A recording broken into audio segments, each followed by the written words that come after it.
how to create album in Messenger.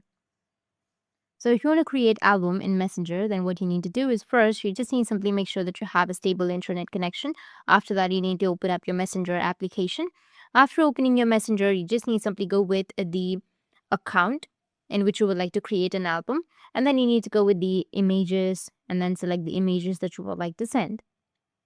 After selecting the images, you need to go with send.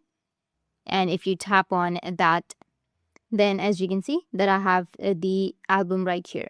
So you need to have more than 3 to 4 photos to create an album. If you've sent 2 to 3 photos, then it will be sent like this.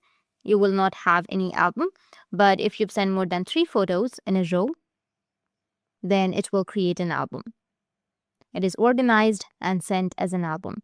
That's it. And if you have any questions, feel free to comment below. Thanks for watching.